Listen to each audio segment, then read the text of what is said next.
When illness struck, King Charles began to reflect on everything and more than ever. He realized that death could come at any moment. There was no more time to keep secrets, no more strength to hide behind the mask of power. At 75, facing a disease silently eroding his body, he chose to confront the past and suddenly let out a confession that stunned the entire nation. "I despise her." That statement, brief yet explosive. Her, who was she? Was it Princess Diana, the woman who once made him both obsessed and helpless? Or was this Charles's way of purging memories, freeing himself from the painful legacy he had always carried in what seemed like the twilight of his life? Charles no longer spoke like a king, but like a man haunted by loneliness, by a love lost, and by royal duties that had suffocated his heart his entire life. This video will take you through that complex journey from the fateful first encounter between Charles and Diana to the collapse of their marriage, the true role of Camilla, the emotionally barren childhood, and the pressure-laden military career, all culminating in that shocking declaration. And if you think you already know everything about the love story between Charles and Diana, perhaps you've only heard half the truth. The first time Charles met Diana, it wasn't some cinematic moment filled with roses or romantic background music. It was an unremarkable afternoon at a simple party hosted by Sarah Spencer, Diana's older sister. Diana was just 16 years old. Her face still carried the innocence of adolescence, but her eyes shone with something special that Charles, then over 28, couldn't look away from. At first, Diana was merely the quiet youngest sister in the corner, someone nobody noticed except for the occasional, uneasy glances from the Prince of Wales. She wore a plain dress, no elaborate makeup, yet radiated such purity that everything else seemed to fade.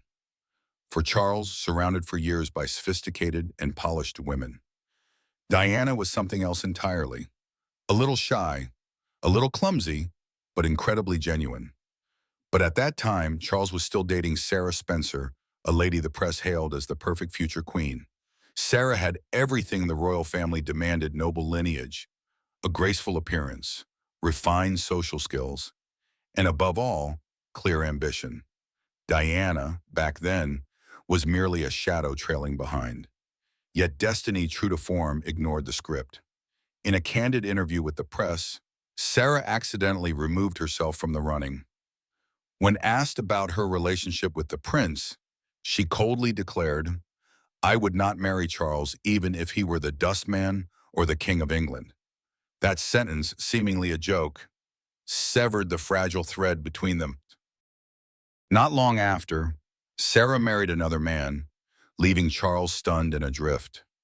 But that very emptiness opened a new path, and standing there, with innocent eyes and a radiant smile, was Diana. Charles began to take notice. Not the casual kind of notice, but deliberate attention. With each meeting, his gaze lingered longer. Their conversations grew more personal. Though young, Diana had a rare ability to make people feel heard, understood. For Charles, raised in a cold and duty-bound palace, that was a rare gift. From an outsider, Diana slowly stepped into a fateful orbit, and Charles, though never truly letting it go of Camilla in his heart, could not resist the allure of a 16-year-old girl blossoming before the eyes of Britain and under the scrutiny of a monarchy desperate for a flawless image. But was it real love, or merely a political move disguised with smiles and glances? For the moment, Charles turned toward Diana. The tragedy quietly began to unfold. From a fleeting encounter when Diana was just 16, their relationship seemed silently marked by fate. But it wasn't until 2 years later, when Diana turned 18 and began appearing more frequently at elite events, that Charles's attention fully ignited. The young girl had become a graceful young lady, exuding a strange, undeniable charm. Soon after, Diana received invitations to traditional hunting weekends at Balmoral, to discreet gatherings within royal circles, and to tea sessions attended by the Queen herself, all unofficial tests to evaluate the future wife of the prince. With rosy cheeks, shy eyes, and a refined but understated fashion sense, Diana seemed to be designed to become the new symbol of the British monarchy. The public loved her instantly. The media couldn't take their eyes off her. And within the royal family, under pressure to modernize after years of stagnation, Diana was seen as a glimmer of hope, a fresh face, untainted by scandal, with no troubled past, and the daughter of a long-established noble family, a choice that couldn't have been more perfect. Charles, caught between pressure from the family and the public's growing affection for Diana, seemed to have little choice. Their meetings became more frequent, each one shadowed by cameras. In the eyes of the public, it was a fairy tale being written in real time, a prince and a gentle, beautiful young woman, like a pair stepping out of a painting. But what no one could see was the quiet doubt in Charles's heart, partly because of the bond he had never broken with Camilla, and partly because he knew love cannot be built solely on charm and a nation's expectations. The day Charles proposed, Diana agreed without hesitation. She was only 20 years old, still believing everything was unfolding like a dream. No one warned her about the dark side of the palace. No one asked if there was enough real love between them to survive the glare of royalty. There was only one clear goal: to hold a wedding of the century, a grand gesture to restore faith in a monarchy shaken by the times. And so, on July 29, 1981, the wedding took place at St. Paul's Cathedral, witnessed by hundreds of millions of viewers around the world. Diana, in a magnificent gown with a train over 7 meters long, looked every bit the fairy tale princess. Charles, in a crisp naval uniform, led his bride into the sacred ceremony. It was one of the most glorious moments of the 20th century, but beneath the radiance, the first cracks had already begun to form. During their nationally broadcast engagement interview, when a reporter asked, "Are you in love?" Diana quickly answered, "Of course." But Charles responded with a faint smile and said, "Whatever in love means, that line, as light as a breeze, cut like ice."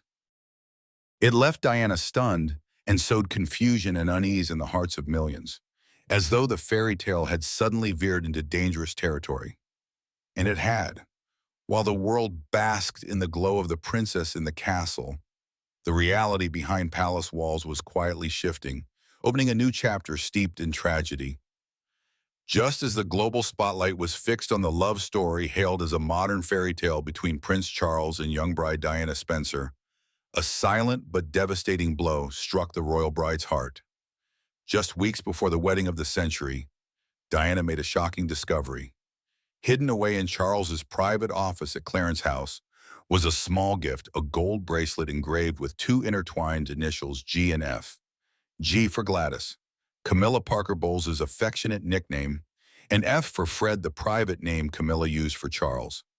Not C for Charles, not D for Diana, but G and F, an unmistakable symbol of a bond that should have been long broken. For a young woman barely in her 20s, who had never been in a serious relationship before, the discovery was nothing short of a cold, sharp knife slicing through every rose-colored illusion she had clung to. Diana confronted Charles, her voice breaking with grief and fury. She demanded to know why he was still in contact with her Camilla, why he would give her such a loaded gift right before their wedding. But Charles's response did nothing to soothe her pain. He didn't deny it. He didn't apologize. He simply said, "We're friends. We've always been friends." Diana thought deeply. Some nights she cried alone in her bedroom at Kensington Palace, wondering whether she was walking into a marriage that had already broken from the very start. In that moment of despair, she even considered calling off the wedding. But then, reality struck. No one in the Spencer family truly supported her in backing out.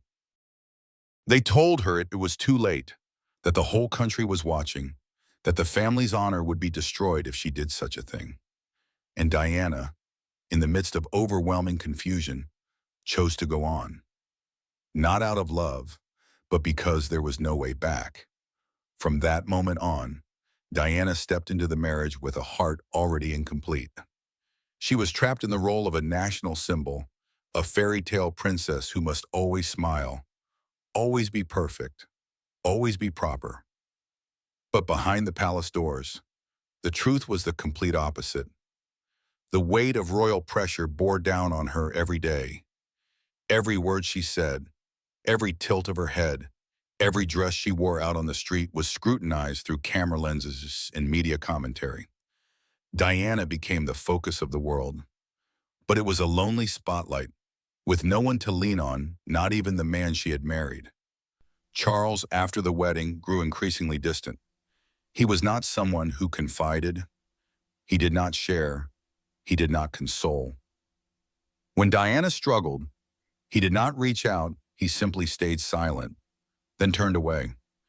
In many official trips, he left her to face the press and the public alone, while he slipped into the background with Camilla. Because yes, Camilla was still there quietly, patiently, and more importantly, never gone from Charles's life. Diana knew this. She felt Camilla's presence in every sideways glance Charles gave to someone else, in the secretive phone calls, in the unexplained absences. And more painful than anything was the royal family itself, those who should have stood by her choosing instead a cruel silence. As if they had accepted that Camilla was the unchangeable element, and that Diana's duty was simply to endure it, for the sake of maintaining the perfect public image. The loneliness pushed Diana into a dark, inescapable place. She began to worry about her appearance, her weight, her self-worth. Bulimia and eating disorder became her constant companion. She tormented herself, punished herself, while outside, beautiful photographs of her still graced magazine covers, and words of praise still filled the headlines. But inside, Diana's heart was shattering into pieces. As for Charles, though he still appeared beside his wife at official events, his gaze always seemed to be elsewhere, toward the past with Camilla, toward the kind of love he believed to be deep and understanding something he was convinced Diana, with her innocence, impulsiveness, and growing instability, could never offer. And just like that, the marriage, though not legally ended, was already clinically dead before it ever truly touched happiness. Every step Diana took in her pure white wedding dress, every forced smile she gave from the Buckingham Palace balcony, was merely a performance directed by pressure, duty, and expectations. Behind the curtain, there was only a broken heart and a woman slowly losing herself.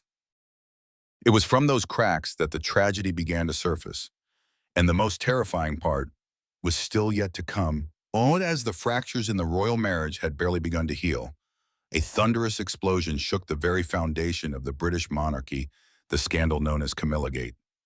A private conversation, assumed to be just a secret exchange between two longtime lovers, was suddenly and shockingly leaked to the public in a way no one could have imagined.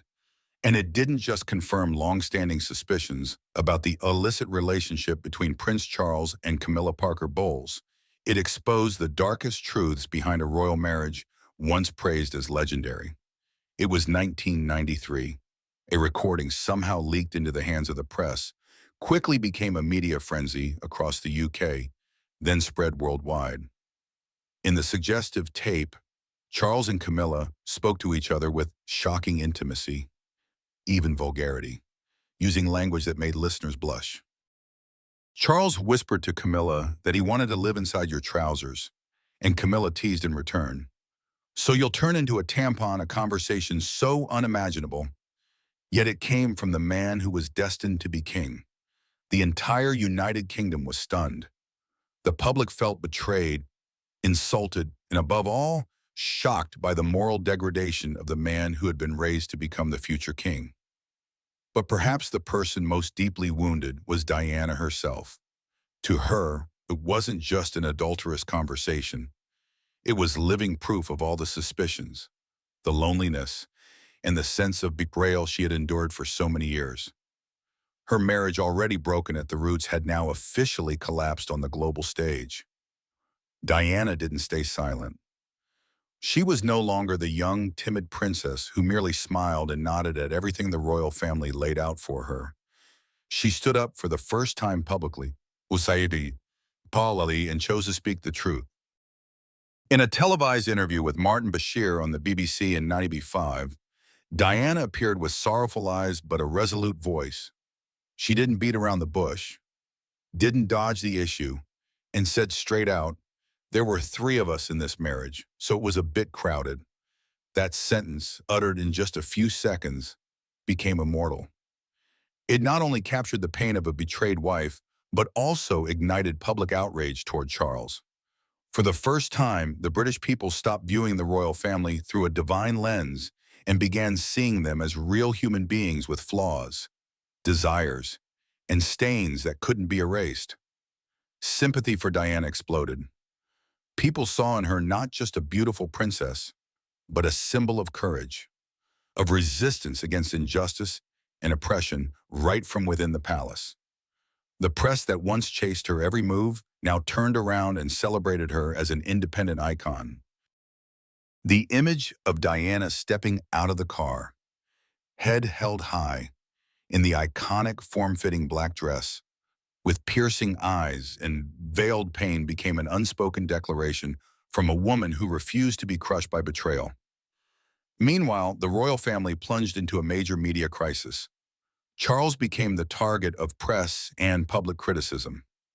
The image of the heir to the throne was now inseparable from deceit, betrayal, and avoidance of responsibility. Polls showed public trust in the monarchy had plummeted, and a major question began to arise. Was Charles still worthy of the throne when he couldn't even remain faithful to his own marriage? And Camilla, once behind the scenes, was now dragged into the spotlight as the third party who had destroyed a royal family's happiness. She became the fiercest target of media attacks, called a husband stealer, the dark side of the monarchy. The door to the palace, for Camilla, seemed to have slammed shut forever. But the most painful part was this: Diana had been right. Every instinct, every suspicion that was once dismissed as fantasy had now been confirmed with undeniable evidence. And that made her confession not just a personal outcry, but a wake-up call for an entire institution. She had broken the silence. And in that moment, Diana alone made the whole royal family bow their heads. But this wasn't the end. The Camilla Gate scandal was only the beginning of an unprecedented storm in the modern history of the British royal family. Deeper secrets, unexposed wounds, all were still waiting to be revealed. After the shock of Camilla Gate, instead of collapsing under the weight of public opinion and unbearable humiliation, Princess Diana chose a path that astonished the world. She did not retreat into the shadows like a betrayed woman. On the contrary, she stepped into the light, using her pain as the driving force for a new journey, the journey to become a global symbol of compassion and inner strength. And from the ashes of a broken marriage, Diana was reborn as the people's princess, not because of a throne, but because of her heart. She poured all her energy, emotions, and unhealed wounds into charitable work. But unlike other royals who merely showed up to cut ribbons and pose for photos, Diana delved into places the monarchy had always feared. She went to hospitals where HIV/AIDS patients were shunned and isolated, without gloves, without keeping her distance. A small act, but a powerful statement at a time when the disease was still a taboo. People were stunned to see a princess touching those society avoided, but that moment changed global perceptions of the epidemic. And she didn't stop there. Diana continued to shock the world by visiting landmine fields in Angola, walking barefoot through dangerous areas to raise awareness about unexploded ordnance left after war. The image of her wearing a bulletproof vest, her expression determined yet gentle, remains etched in the world's memory as a symbol of bravery and humanity. Who would have thought that someone once trapped in the suffocating rules of royalty could become the face of global humanitarian issues in mental health campaigns? Diana was also a pioneer in breaking the silence. She was unafraid to speak about her personal battles with eating disorders, depression, and feelings of rejection, an unprecedented act in the royal family, where true emotions were seen as a weakness. When she said, "I felt I wasn't good enough. I hated myself," millions around the world suddenly felt understood. No longer just a princess living in a luxurious palace, Diana became a confidant for those struggling with invisible pain. It was this honesty, this bravery to open up in a world full of barriers that made the public love her so intensely. They no longer referred to her by her royal title, but by the most intimate name, the people's princess, because she didn't just represent royalty, she represented those who were forgotten, wounded, and misjudged. Diana wasn't perfect, but it was precisely her imperfections that made her extraordinary. While Charles and Camilla were heavily criticized after the scandal, Diana's image only grew more radiant. She may have been lonely, but she was never weak. She had been rejected, but never forgotten. And through her unwavering resilience, she transformed herself from a royal victim into a symbol that transcended Britain, transcended institutions and prejudices. Ironically, the very royal family that once constrained her now lives in the shadow she left behind, a shadow so vast that even in death, Diana continues to shake the foundations of Britain every time her name is mentioned. And with every step she took on her humanitarian journey, Diana not only healed herself, she healed a generation that once believed the monarchy was nothing more than cold walls and expressionless faces. She rewrote the definition of nobility. No crown needed, no throne required. Just a courageous heart willing to speak the truth and a soul strong enough to love the world, even when the world had once turned its back on her. In '92, when news of the separation between Prince Charles and Princess Diana was officially announced, the entire United Kingdom held its breath. A love story once celebrated as a modern-day fairy tale had now publicly shattered, leaving shockwaves not just within the royal household but also in the hearts of millions. Every photo of them appearing together became hauntingly dissected. Their eyes no longer met. Gestures became forced, and the silence between them echoed louder than any statement. It wasn't just the breakdown of a marriage, it was the collapse of a symbol. 4 years later, in 1998, the marriage officially ended in divorce. No longer holding the title of Princess of Wales, Diana returned to being a private citizen, but one full of contradictions. She was no longer a senior member of the royal family, yet loved by the public more than ever. While Charles tried to maintain dignity after the scandalous affair with Camilla, Diana became the soul of the people. And then a cruel twist of fate struck just 1 year later. On the night of August 31st, 1997, Paris glowed under city lights, but it was shaken by a fatal car crash in the Pont de l'Alma tunnel.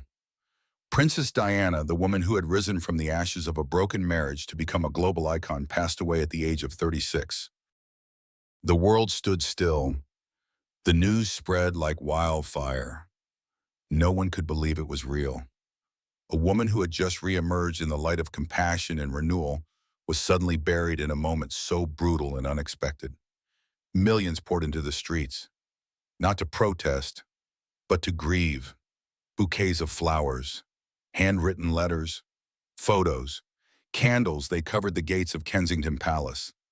Diana was no longer just a princess. She became a mother, a sister, a close friend to anyone who had ever been hurt. Global media couldn't stop reporting. But this time, there were no sensational headlines, no invasive coverage, only a tidal wave of sorrow that washed away all previous discord and left behind a single truth: love. William and Harry, still just boys, suddenly became the most devastated witnesses. Losing their mother at such a young age, they didn't just mourn her, they had to confront the cruelty of public scrutiny, the cautious indifference of the royal family, and the deep-rooted tensions that had long festered within. But it was Diana's legacy that became their guiding thread. William followed in her humanitarian footsteps with quiet grace, while Harry chose a more rebellious path, yet always held dear the memory of the woman who had been the only light in his life. Diana's death was not just an event. It was a silent indictment of the palace's coldness, a slap in the face of the monarchy's indifference, a wake-up call for a world losing its humanity in the pursuit of glory and power. The tremors of her passing never faded. 20, then 30 years later, whenever Diana is mentioned, people still speak of her in the present tense, because she never truly left. Divorcing Charles may have marked the end of what seemed like a fairy tale marriage, But it was Diana's death that transformed her into a legend born from suffering, raised in resistance, and forever living in the hearts of millions, not because she was a princess, but because she became the ultimate symbol of compassion in a world ruled by power and deceit. But just as the nation had yet to recover from the pain of losing Princess Diana, another truth began to take shape. Cold, and no less controversial, Camilla never disappeared from Charles's life.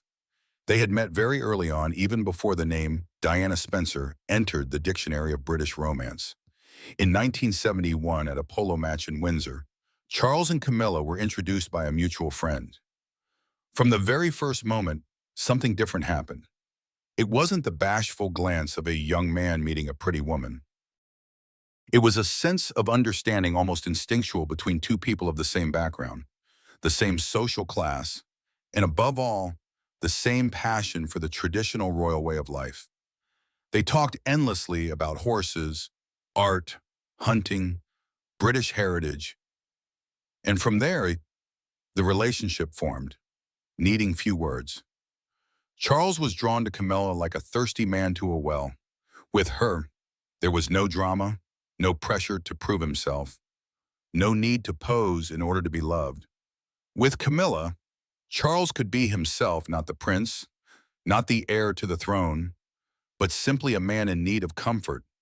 But fate, or more precisely, royal protocol, did not allow him to marry her. Camilla was not a virgin, which at the time was considered a strict requirement for anyone who might become queen.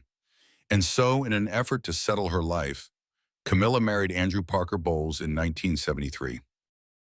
A marriage neatly arranged in social terms, with 2 children, but one that never truly extinguished the quiet flame between her and Charles. In fact, some sources within the palace claim they never truly broke up. The relationship between Charles and Camilla continued in silence, disguised under the label of longtime friendship. While Diana increasingly felt alone in a cold marriage, Camilla was always there, the first person Charles called when he needed to talk. The woman who made Diana feel like she was just a legal stand-in. The Camilla Gate scandal exploded in 1993 when a private conversation so sensitive and intimate it made listeners blush between Charles and Camilla was leaked to the media. It didn't just confirm years of speculation. It turned Camilla from an unknown figure into a symbol of betrayal in the eyes of the public. From that moment on, even in silence, Camilla became the target of a fury that would last for decades. In 1999, Camilla divorced Andrew. In 1996, Charles and Diana also officially ended their broken marriage. And as if following a pre-written script, after years of secrecy, Charles and Camilla began appearing publicly together, but not in a blaze of fireworks, rather with caution under the weight of public disapproval. They knew they were stepping into a battle tougher than any throne, the battle to regain public trust, especially from those who adored Diana. It would take 9 years after Diana's death, in 2001, for them to finally marry.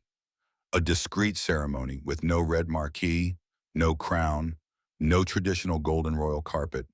Camilla, though now the wife of Prince Charles, firmly refused to use the title Princess of Wales, a name forever belonging to Diana in the public's heart.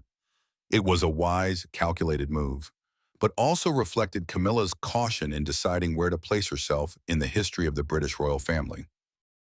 When Charles ascended the throne in 2022 after the death of Queen Elizabeth II, Camilla officially became queen consort.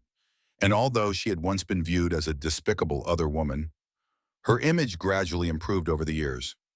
There were no more public boos, no more hateful glares from the crowd, but instead, a growing sense of acceptance, perhaps not complete, but enough for Camilla to step onto the highest platform beside the man who had waited for her for more than half a lifetime. But despite being crowned, Camilla's past has never been forgotten. Behind the glittering crown, the ghost of Diana still lingers at every grand event. And in the hearts of many Britons, one question remains: if there had been no Camilla, would Princess Diana's life have been different? Could the love story between Charles and Diana have truly been a fairy tale? Or was it merely a miswritten chapter in the love story the British royal family never quite got right, And then, after all those silent years, after countless carefully constructed images of a dignified, united royal family, it took just one brief sentence from King Charles III to shake everything I despise her. Only 6 words cold, sharp as a blade, and powerful enough to tear through the glossy paint covering the past. It didn't take long for people to guess who her referred to. In the memory of millions of Britons, it could be no one else but Princess Diana, the woman who stepped into Charles's life like a miracle, then left it like a nightmare that was never laid to rest. That statement, if truly aimed at Diana, was not merely cruel. It was a sign of wounds that had never healed. A belated verdict on a marriage both parties entered with doubtful hearts, cornered by royal duty and the idealized image the public demanded. Charles, who always lived in the shadow of his mother, Queen Elizabeth II, grew up amid expectations and constraints, often feeling he never had the right to love on his own terms. Meanwhile, Diana, with a young heart and pure belief in fairy tale love, walked into a battle already predetermined between love and duty, between truth and myth. But many have voiced opposition to such an interpretation. They argue that the phrase "I despise her" may have been taken out of context or even deliberately manipulated in a post-production campaign aimed at reshaping the public image of Charles and Camilla. Because if Charles did in fact say those words, it was not only a judgment of someone who had passed, but a blow to the emotional legacy Diana left behind, something the British public has never been willing to forgive. Public division erupted. One side was outraged, believing that Charles, even as king, had no right to insult the memory of a woman who had endured so much, sacrificed so much, and died far too young.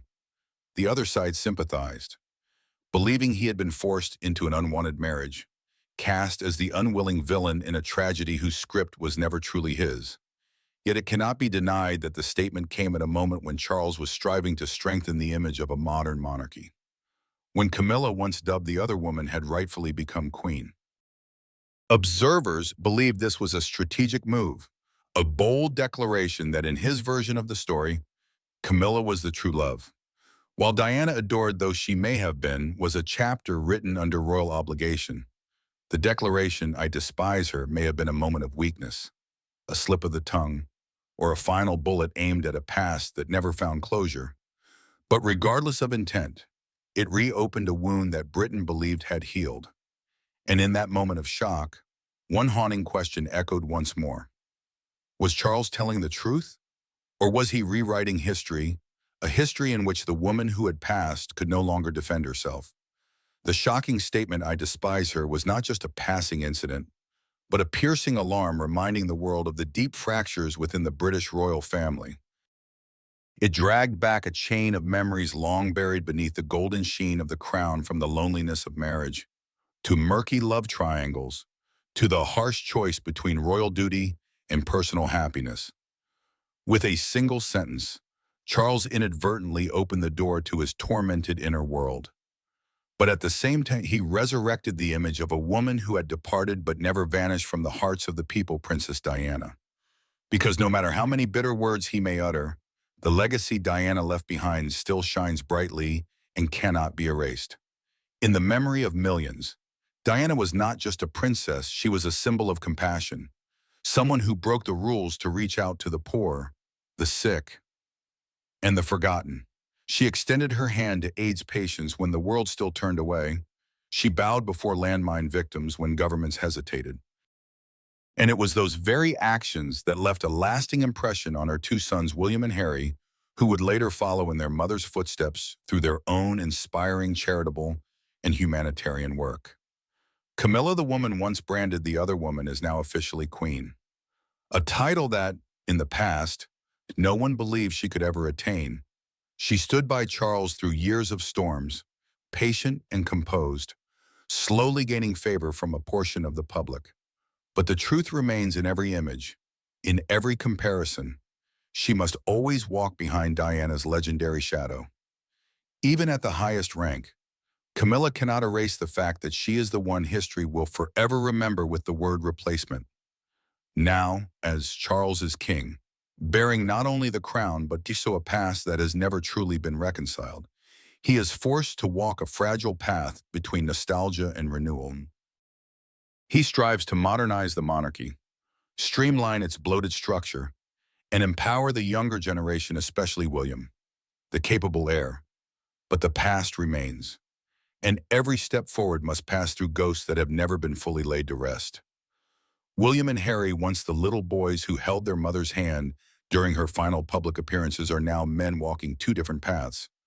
William chose to stay within the royal family, upholding traditional values but in a more humane way, infused with his mother's spirit. Harry chose to leave, living a life of freedom but also controversy, guided still by Diana's memory as his internal compass. Though they live differently, their source of inspiration remains the same: the mother who died in tragedy in 1997. The story between Charles, Diana, and Camilla, seemingly closed with a funeral, a wedding, and a coronation, has in fact never stopped unfolding in the public's mind. Because this is not just the tragedy of a royal family, but of real people, those who loved at the wrong time, those who suffered in silence, and those whose hearts were crushed under the weight of fame and prejudice. And now, as secrets are gradually revealed, as painful declarations are spoken by a king reflecting on his life, perhaps it is time we ask a bigger question. Can the British monarchy in this new era move beyond its past to embrace the future? Or will it forever be haunted by names that cannot be forgotten? Subscribe to the channel to continue following the untold secrets, the twists in history that were never decoded, and the stories behind the closed gates of Buckingham Palace. Because behind the glory always lie the truths that shake the world.